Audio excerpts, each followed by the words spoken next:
It is the off season for the Oklahoma Sooners football squad, but that doesn't mean that we have no news. It doesn't mean that we have nothing to talk about because there's plenty to talk about. We've got all kinds of things, whether it be looking forward to next year, seeing what the portal is doing and what we've got going on in the transfer portal.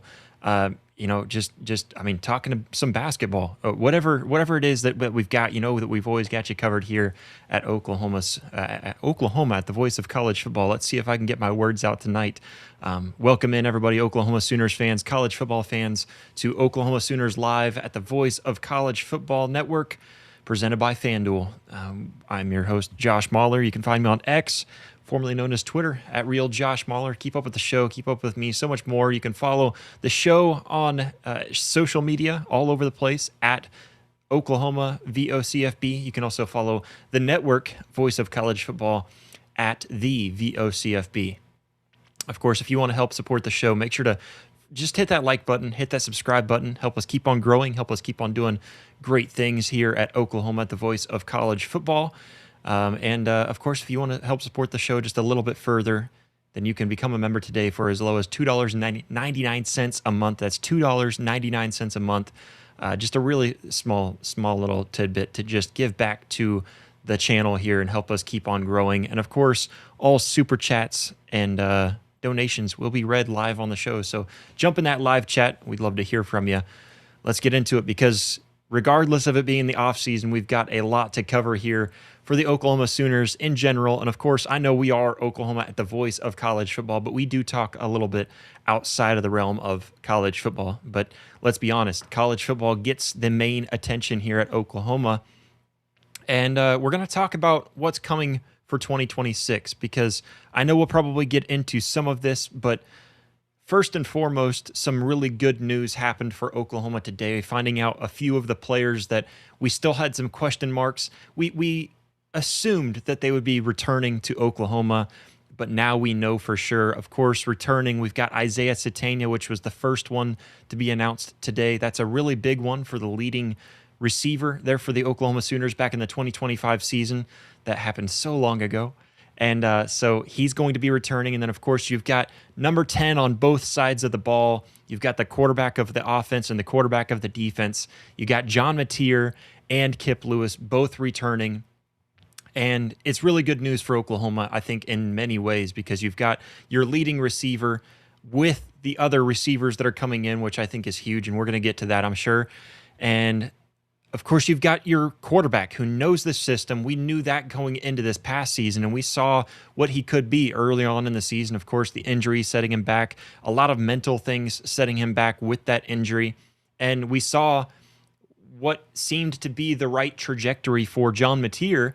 And I think he's on the up. I think that this is going to be a really good offseason for John Mateer. I've heard a lot of good things about where he could be going in the offseason in terms of practice and learning, being coached by some really good, I guess, academies. I don't know if that's the right word that I'm looking for, but I'm hearing really good news about where he could be going to try to develop in this offseason. And so that's some really good things. And I'll probably hit more on that the more that I actually find out.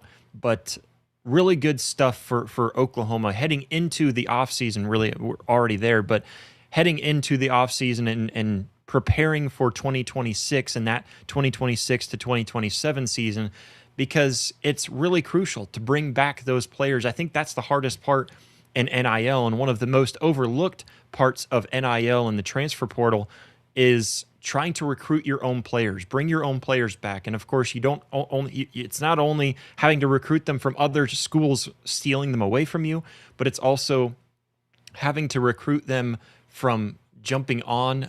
Maybe they want to go get more playing time and you feel like they're going to get significant play time, or you feel that there's a lot of potential in that player. And so you want them to stick around and fight for their position, whatever the case may be. You have to try to fight for your guys to come back, whatever the case may be for them transferring around. Or maybe they're just offered more money somewhere else, and that's the issue. And so you've got to try to negotiate that with players. And in some regard, and in some cases, like with Kip Lewis and like with some of what went into John Mateer's decision, I'm sure, is having to recruit them back from going on to the next level and trying to start their career in the NFL, which is most, if not all of these guys' goal, is to make it to the NFL and have a healthy and long career in the NFL. So there's a lot that goes into it when trying to recruit your guys back to the squad rather than how it used to be. You had your depth pieces and you expected them to be back next year, and you expected them to come in and compete for that starting role. That's something else I want to talk a little about here in just a bit. But really good news for Oklahoma to get those players back. But looking forward to next season, not just for the returning players and I guess just within that scope, but I want to broaden that scope too. I think today I was thinking about what we could talk about tonight, and it is kind of hard in the off season whenever you're in this chair and in front of this mic to try to come up with things to talk about. But I was thinking, and I thought there was a lot that I was going through my head that I would like to talk about, and I think I'd like to get your guys' opinions. So you can always put that in the live chat, put it in the comments down below, whatever the case may be. I'd love to hear from you guys. You can add us on social media. I don't care how you want to do it, but I do want to hear your guys' thoughts. And I've heard some of your guys' thoughts on social media today, so thank you all for that. It is fun to hear from the community and from Oklahoma fans. But I want to first start off with the most improved position groups heading into 2026, because with the transfer portal, the window is now closed, and let's see, 15th. No, so it closes tomorrow, I believe.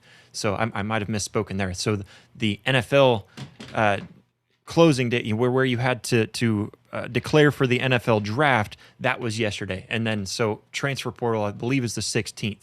So you've got that about to close up, at least the window for players to enter into the transfer portal. Of course, you're still going to hear about players and where they end up landing and all of that fun stuff, but the portal about to close. Where else is Oklahoma going to make a move? I think so far they've made some really solid moves, and that's kind of what I want to look forward to. And starting off with the offense and looking into the position groups that we've got that we know for sure we're going to see in 2026. And I think the obvious one to me is just the wide receiver group, where, of course, like I mentioned, you're going to bring back Isaiah Satania. I think Elijah Thomas and Jermichael Carter, they showed some glimpses of things that you really have high hopes for them. And, of course, I don't want to get those hopes too high. We've already kind of expressed our opinions about how the wide receivers, specifically the young wide receivers, have been developed here at Oklahoma. But I am interested, and I'm excited to see how all of that goes. And then, with the wide receivers that are coming in, you've got some young wide receivers that are coming in, like Jaden Petit, and what he might be able to add to the table. Whoever might be able to add to the table with the young recruiting class that's coming in the 2026. But specifically, even in looking at key impact players that I think will have an impact right away, are the transfers. Of course, three major transfer portal guys, with guys like Terrell Harris, Parker Livingstone. I think that's some really big ones. And of course, I think you add into just the receiving corps as a whole, you add in Hayden Hansen from Florida and what he might be able to add to the table. Of course, Rocky Beers, which I want to talk a little bit more about that position group in just a moment. But I think that receiver corps and as a whole, I think is really exciting looking forward to next season, because one of my biggest frustrations about Oklahoma's offense this past season was just that intermediate game. You didn't really have anything in that medium range. You had short gains, you had long gains where Isaiah Satania broke off for huge touchdowns. You had a couple from Deion Burks where they were huge touchdowns, especially there in the last two games. But you never really had that just medium game where it is crucial, because the game of football, specifically on offense, I'm sorry, I feel like I'm saying specifically a lot tonight, I'm catching myself on that. But when you look at the offense and break down an offense, their main goal is to try to spread the defense out. And so with the short gains, short gains aren't flashy, they're not fun to watch. But if you can get 3 or 4 yards, that's a good solid gain. And if you can average 3.5 yards every play, that's really your main goal. Averaging at least 3.5 yards every play. And if you can do that, and maybe not averaging, but if you can gain at least 3.5 yards every play, I should say it that way, then you're set up for success because you're going to get first downs, you're going to grind the clock, you're going to eventually find the end zone. If you can just every play 3.5 yards at minimum, then you're sitting there solid. That's golden. That's all you really need in the game of football. If you're an offensive guru, if you're an offensive coordinator, that's what you want. So, I do think that that's really important for Oklahoma and or just for an offense in general. And for Oklahoma, finding all three phases where I felt like that short game obviously was there, and I think any team can find short game.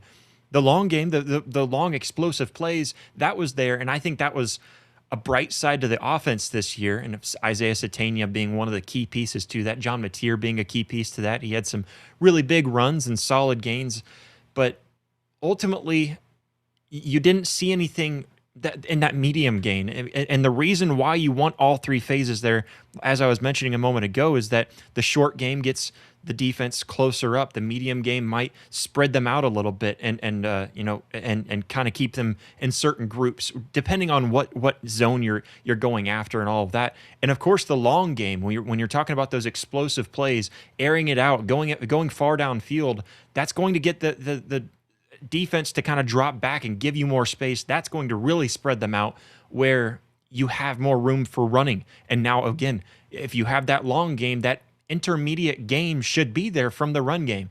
And that was not there at all this past season. And I feel like with this wide receiver corps, and I'll group in the tight ends in that, because I think getting three big tight ends in the portal, I think Rocky Beers and Hayden Hansen specifically are two guys that are really good, and that's one position group as a whole. I don't know if that's a proper way to do it, but the corps as a whole, I think really adds a really unique feature to this offense next season going into 2026 that Oklahoma fans should be really excited about. And maybe I should just break it down and say that the tight end group as a whole is something that they should be excited about, because you've got, of course, the transfers that we mentioned, but you've also got later on in the 2027 class some guys coming in. You've got some young guys coming in into the 2026 class to add to that depth. I think that's a really bright spot for Oklahoma and a way for them to find that intermediate game. So that's definitely one thing there. On defense, I'm looking at the linebacker room, and I think that's one where I think that can be a very much improved room. And I don't know, maybe not necessarily improved. That's not the right word, but that's one that I'm looking forward to for sure for next season, because that linebacker room, getting Kip Lewis back and bringing him back into the fold, that was really good because he is an extremely smart player. He knows the defense really well. Getting, like I said in the beginning, getting your quarterback of the defense back, that's really huge. A guy that knows the defense, a guy that is a really good leader, and he's going to be that next season. And so really excited to have him back. And, of course, bringing guys like Cole Sullivan from Michigan in, I think that's a really good piece as well. So, yeah, I think looking at this defense, I'm interested in seeing what the linebacker room is going to do. And I don't know how to word that properly. Not most excited because we're going to get to that. Not the most improved, but maybe the most changed, the one that I think will stand out. Honestly, the most improved on defense, and I'm not sure why I didn't write this down in my notes, but it has to be the DB room. From adding guys in the portal, you got Cortland Guillory and Eli Bowen with another year of experience. And Cortland Guillory, man, how can you not be excited about what he was able to do this first season as a true freshman? And honestly, man, this might be a hot take, but I think Cortland Guillory might have had a better season, and this is without looking at any stats or really going back and actually watching the tape, but I feel better about Cortland Guillory's first season than I did Eli Bowen's, possibly. At least very similar. It's neck and neck for sure, and please prove me wrong, but I kind of feel that way just from my gut reaction right now, without looking at the stats, without looking back at the tape. I'm really excited about the secondary, and I think that's definitely one to look at on the defensive side of the ball. All right, kind of getting into it, what I said a moment ago, some exciting groups to look at. I think the running back room is one on offense that you can look at and say, hey, you've got more experience with Torrey Blaylock. He hopefully will be healthier, and a healthy X-Rob, I think, can be a really good thing for this offense. And you really need that. But, going into it, I think the most exciting, again, the wide receivers are hard to overlook because of what they could bring to the table. But jumping back to that tight end group, I think that's where I think it opens up a whole new realm for this offense that they weren't able to get this past season. I think a lot of the running struggles were because we didn't have big tight ends. And when you bring guys like Hayden Hansen and Beers, Rocky Beers, bringing those guys in with big frames to them, that's something that, and they also have the athleticism as well that I should mention, but that's something that Oklahoma didn't have this past season. Jaron Kanak brought the athleticism and the explosive playability, and then you had maybe Carson Kent. Trying to think really who else really stood out there. I feel like Carson Kent was maybe the biggest one for being big. I'd have to really look.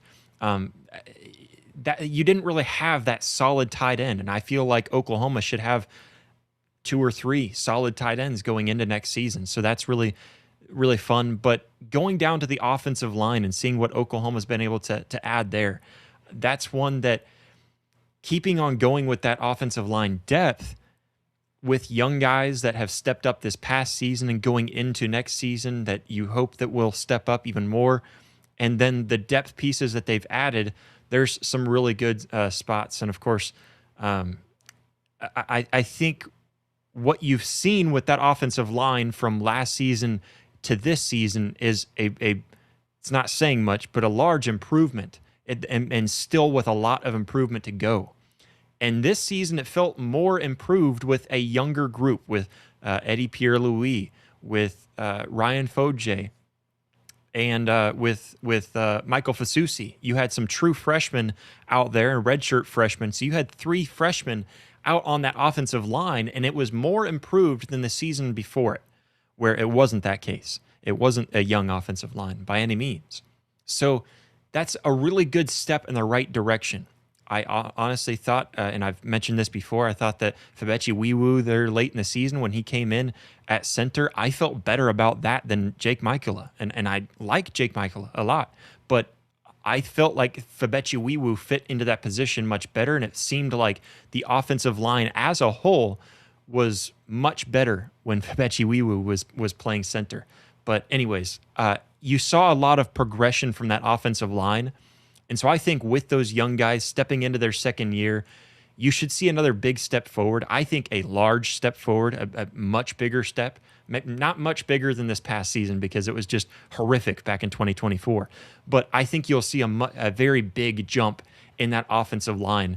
And of course, like I mentioned, with that tight end group as well, with the tight ends that Oklahoma's bringing in, I just think that this is a recipe for what Oklahoma was lacking this past season, that this offseason, if it were to go properly and fit where I think it should fit, then you can see a lot of improvement in this offense going into 2026. All right, I'm going to jump to the live chat real quick. First, got to shout out Stacy. She's always the loyal one there in the chat. Sooner, right back to you. She says boomer. So anyways, let's see, Moon. Man, that's really hard for my brain to try to. I'm just going to call you Moon. He says, ask John Mateer what he thinks about how Michael Hawkins Jr. will do at West Virginia Mountaineers this season. Once you get your chance, you're a good OU reporter. Keep it up, bro. I will ask around and see. I'm sure he's gonna say. I'll give you the answer that I know for sure that his PR guy would tell him to give. And it is that he has a lot of faith in them. He's got a lot of talent. I do think that Michael Hawkins Jr. has some potential. And going to the Big 12, I think that fits his play style really well. And then, of course, going over to West Virginia, I think he fits the scheme well. I'm excited, but I do appreciate the kind words. Jeremy Stevens says, right tackle, right guard will be solid. Yeah, the entire right side. Honestly, I think I'm very excited about. I just mentioned that, but I'm excited about the offensive line. I think it'll take another step forward. Now, the concern that I have about the offensive line is there still seems to be some depth missing from that offensive line with guys that are leaving. But overall, it should be good. You bring in some good, solid transfers, some big transfers. I think the guy from Arkansas is really big to add there to the offensive line. The guy from Georgia Tech is another one to add there for depth. So you've got some really good pieces there to add to it. And then, of course, like I mentioned, some of the young guys that are going to be stepping into their second season and ultimately as a starter. That's some really good stuff there. Stacy says, what player are you most excited about coming to Oklahoma? Most excited about which player? That is really hard because I'm excited about a lot of them. I think I'm just going to go with the one I've kind of fresh on my mind right now that I was recently kind of looking into, and Cole Sullivan. I might throw him in there. I'm excited about him because Brent Venables is known for developing linebackers, and I don't think Cole Sullivan is going to have the impact that Kendall Daniels had. I'm not sure if he can fit into that system or not. I don't know. I haven't really seen his speed and stuff. I am really excited about what he brings to the table. And as a linebacker stepping into Brent Venables' system that really favors the linebackers and creates a lot of opportunity for them. I'm excited to see what he can add to the table. I think that'd be where I go. Trying to think of some other guys. Parker Livingstone is a very obvious one. I think that's one that, how can you not be excited there? I'm excited about the tight end room, and I think the main reason why I'm excited about the tight end room is because you bring Jason Witten in, and what is he going to do with that tight end room? And we just talked about that on Tuesday, so if you missed that, then go back and listen to that. I think that's where I'm really excited about. But I think I'll say Cole Sullivan would be my most excited, and that's without really having all of the names, because I'm forgetting them a lot too, because I've been diving through so many names. I've been covering more than just Oklahoma in the transfer portal too, so it's been a lot of names, and so I don't want to. It's embarrassing getting them wrong too, but no, I think Cole Sullivan off the top of my head too, and I'm trying to think if there is any other ones that I'm really more excited about than him, and I just don't think there is. I would like to see Oklahoma maybe add a little bit of depth in the running back room. And of course, the offensive line, I think, adding some more depth. But Cole Sullivan, I think, with Brent Venables being able to develop linebackers, I think that's the easy one for me. Jimmy, he says he's excited about the tight ends. Yeah, and how can't you? How can't you be excited? Because, like I mentioned on Tuesday, I am really excited about the tight ends because of what Jason Witten brings in. And again, I went way more into depth on Tuesday, so if you missed that episode, go back and watch it. I think we even have a clip to break it down specifically about that segment. But where I think Jason Witten's resume, though a lot of people say that he has a blank resume, and I've seen, maybe not a lot, but I've seen many people saying that, like, how can you be excited about this move when he doesn't have anything to back it up? I think the experience that he brings to the table is enough for a position coach. Now, it doesn't always work out that the experience translates to being a position coach, but a position coach has to recruit, which means that he has to be able to know what a good skill set in a tight end is. And I think an all-pro tight end should be able to do that. A guy that's been in the league for 17 years, 17 successful years, I think he should be able to do that. And then, of course, part of that recruiting is also being able to draw the kid in. Being a 17-year vet in the NFL really helps, and especially whenever you've got a legendary name like Jason Witten. So that helps a lot. And then the other part of it is the development stage. Now, that's the one that I am going to remain skeptical until I see it, just because I think I'm always that way. I do have faith in Jason Witten because if you were able to get to that point, you knew what it took for you. You know the right and wrong steps to get to that point. And so should be able to pass that along. Now, again, it doesn't always happen that way. I get that. But I do have faith that he should be able to do so. And so I'm glad you brought that up too, because I forgot to mention Jason Witten officially becoming a member of the coaching staff today. So Oklahoma made that officially official today. But yeah, I do have faith in that. And then I think that the biggest question mark will be, will he be able to develop? Which, adding to that development, he was a high school football coach and a state championship high school head football coach. So I think that is enough to help, at least. Now, it's not going to exactly correlate. I understand that, but there's a lot of excitement there, and hopefully the rest of Oklahoma fans can kind of see that as well.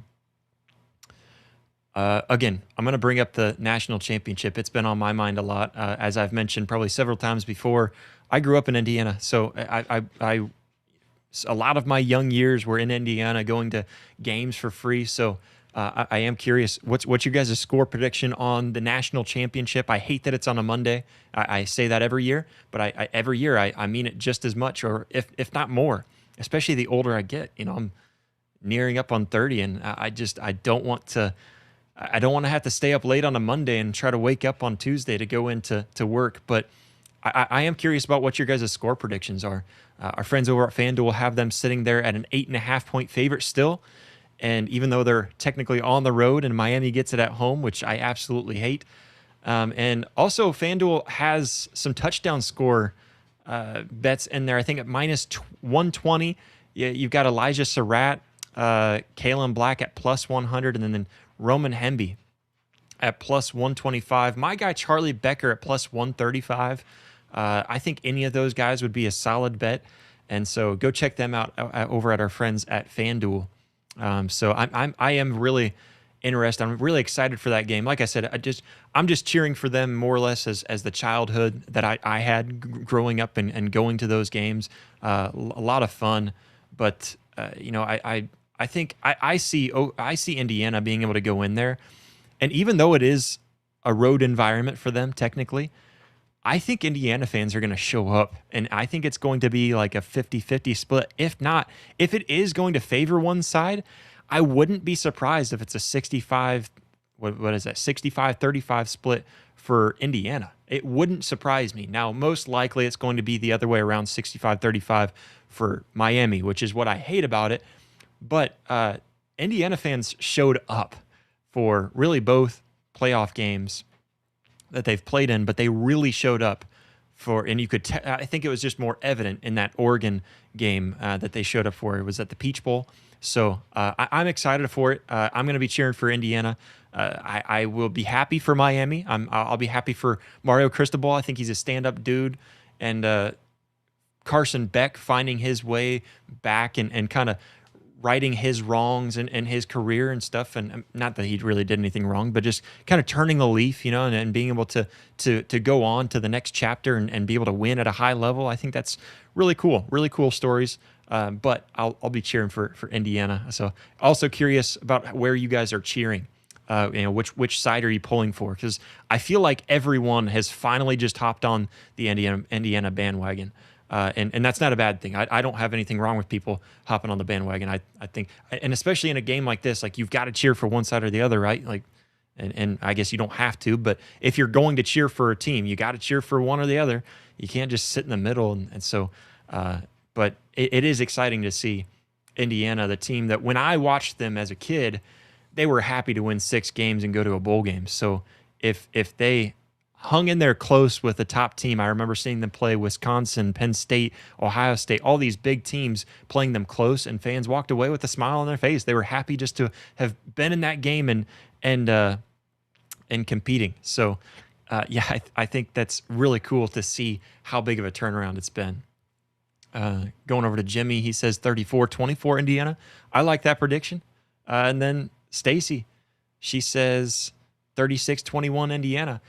I think both of those are pretty solid too, and I'm curious to see if Miami finally figures out, is the team to finally figure out Indiana's defense, because they're undersized and they're outmatched, but it just doesn't matter. They find a way. They've got so much heart and so much grit. They want this more than anyone else, and the big stage doesn't ever get big for them.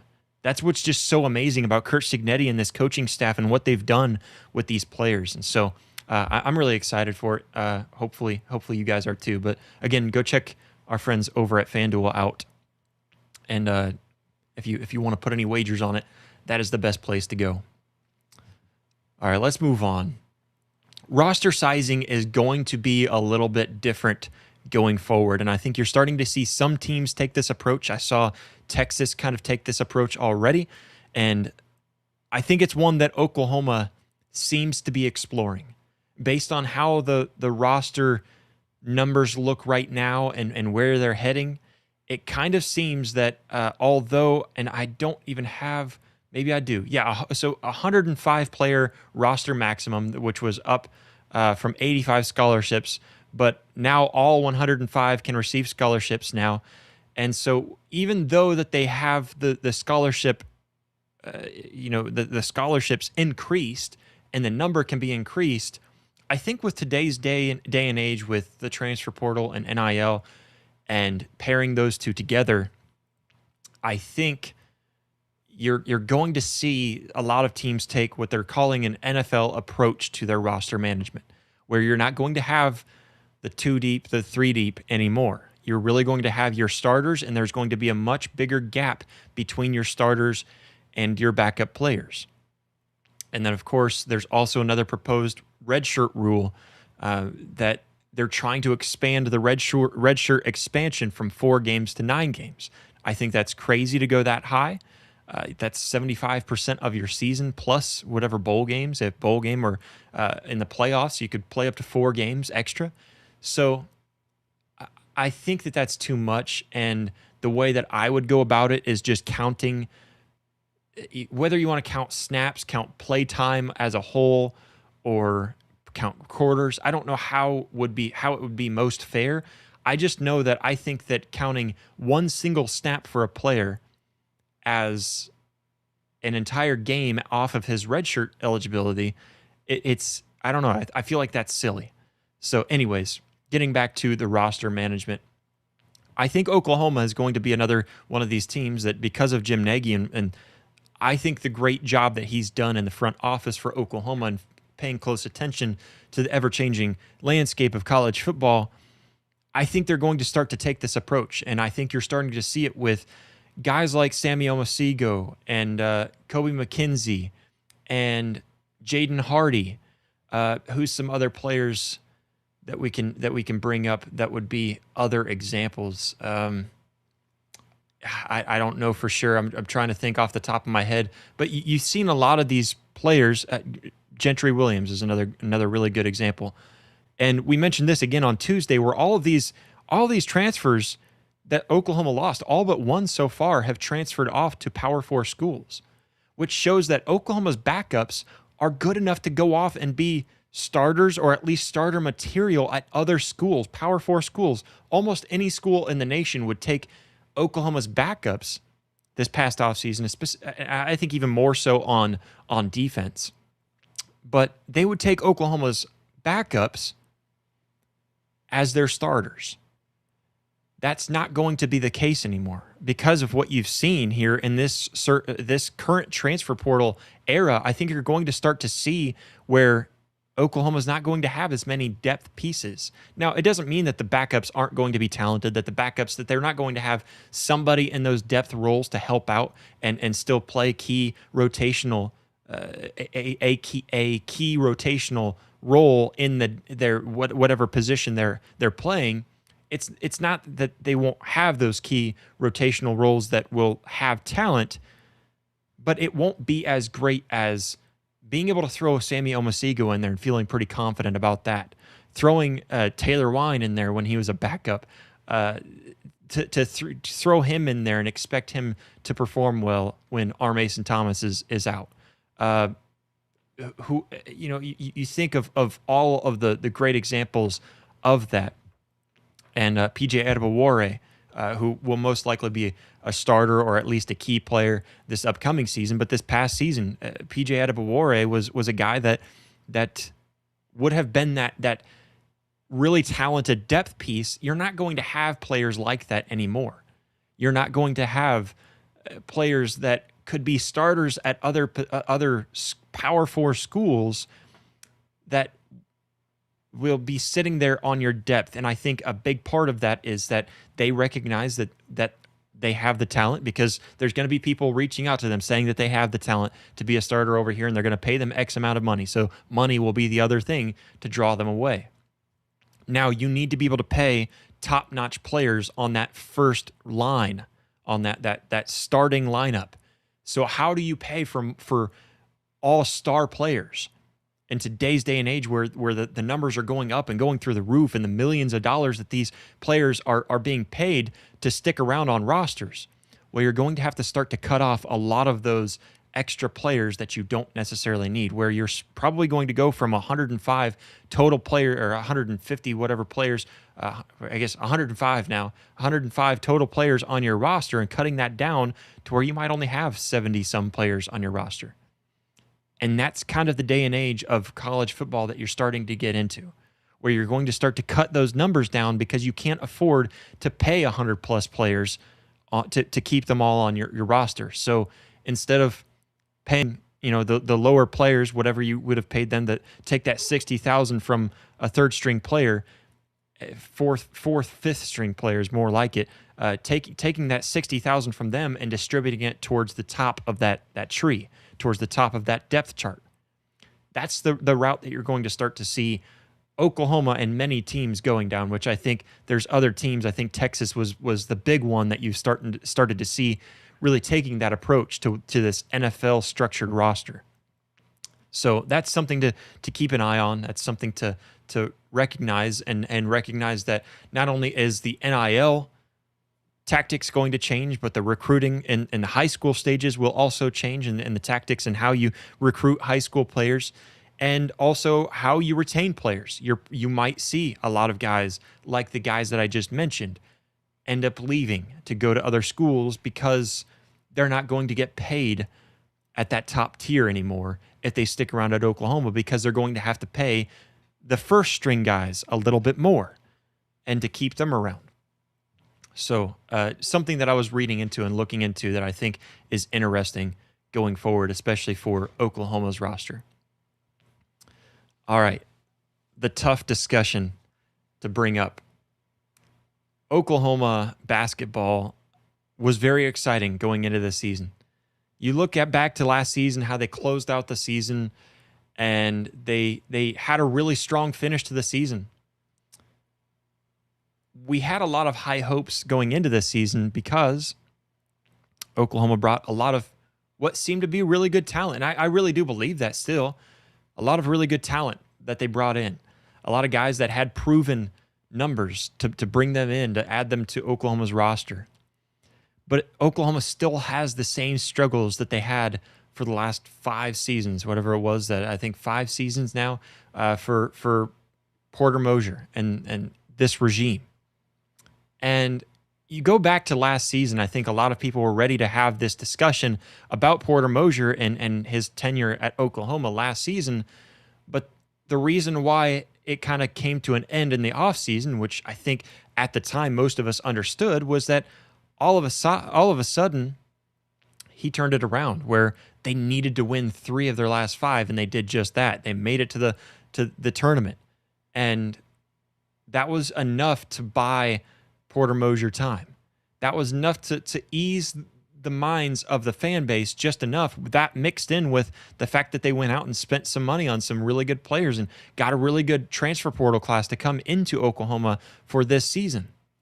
But now they sit here with a 1-3 SEC play record and 11-6 overall, where again, Porter Moser shows up early in the non-conference era, the non-conference play, and when it comes to getting into SEC play, and when it comes into getting into conference play, there's nothing to show for it. There's another great non-conference showing, but nothing in the conference play. And currently, Porter Moser's sitting at 23-44 in conference play across 5 years with no winning conference records.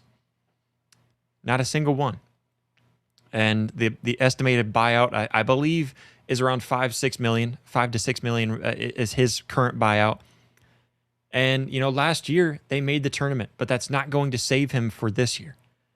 And I think when you see how they performed the last couple of games, blowing it in the second half against Mississippi State, and then being just absolutely destroyed at home against Florida, it's starting to become a very loud grumble across the fan base. And I made this mention earlier today, but where you see women's basketball selling out the home stadium, they're in the same stadium that the men's basketball is playing in. Why is that the case? And it's the success. And you can call it bandwagoning, which I would agree with to some extent, but you also can't expect fans to just show up and show out for a losing team. Now, it goes both ways, because then you also say, well, that maybe they wouldn't lose as much if the fan base would rally behind them and give them the home court advantage. Okay, yeah, it can go both ways and it can go round and round, but you have to win to draw those fans in. And we have to recognize that that's just always going to be the case. It always has been. It always will be the case.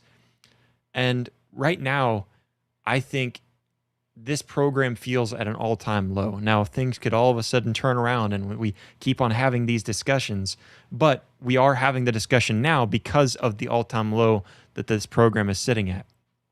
And at some point, Oklahoma fans want to be able to cheer for their men's basketball team, especially going to the SEC and when they see the rest of the SEC performing well. And this year doesn't seem to be that case. This year, there's only a couple of SEC teams that are really standing out among the rest. But overall, the SEC wants to pride themselves on having good basketball teams, and Oklahoma's not cutting it.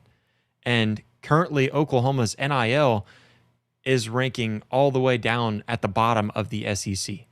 Not able to pay, and again, this is something that goes into what I was mentioning a moment ago with roster management. Some of that roster management may come to try to disperse that NIL money over to other programs, such as the basketball programs. And I don't know if that's going to be the case at all.